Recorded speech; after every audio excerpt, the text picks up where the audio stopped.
ધર્મો રક્ષતિ રક્ષિતઃ. જય શ્રી સ્વામિનારાયણ.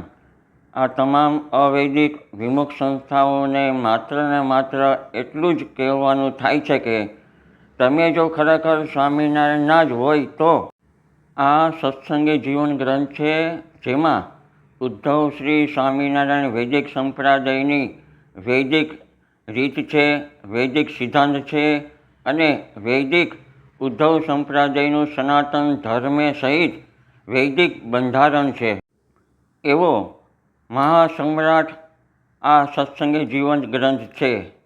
આ શ્રી સત્સંગી જીવન ગ્રંથમાં એક એક શબ્દ શ્રી સ્વામિનારાયણ ભગવાનના પ્રસાદીના છે. આ શ્રી સત્સંગી જીવન ગ્રંથ શ્રી સ્વામિનારાયણ ભગવાનની હયાતીમાં જ લખાયો છે.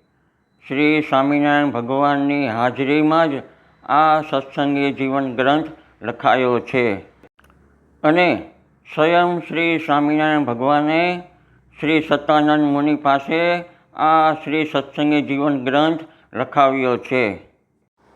આ શ્રી સત્સંગી જીવન ગ્રંથને સ્વયં શ્રી સ્વામિનારાયણ ભગવાને પોતાના જ મસ્તક ઉપર ધારણ કર્યો હતો.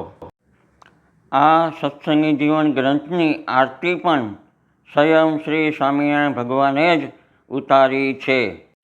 આ શ્રી સત્સંગી જીવન ગ્રંથ મૂળ ઉદ્ધવ શ્રી સ્વામિનારાયણ વૈદિક સંપ્રદાયના ગ્રંથોમાં શિરોમણી ગ્રંથ છે એમ સ્વયં શ્રી સ્વામિનારાયણ ભગવાને જ આ ગ્રંથની પ્રશંસા કરી છે.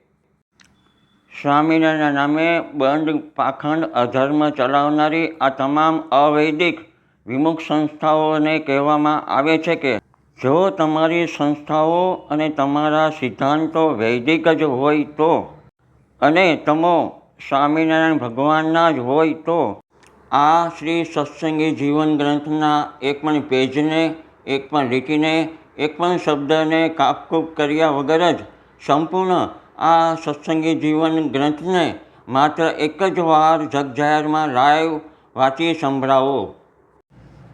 અસ્તુ.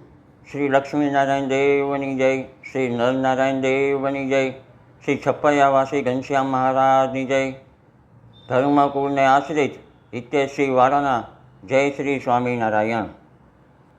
ભક્તો, મારા મોઢાની સર્જરી 11 વર્ષ પહેલાં કરેલ હોવાથી આપને આ મારા શબ્દો બરોબર ન સમજાયા હોય તો આપ તે બદલ મને ક્ષમા કરશો જી. ધન્યવાદ.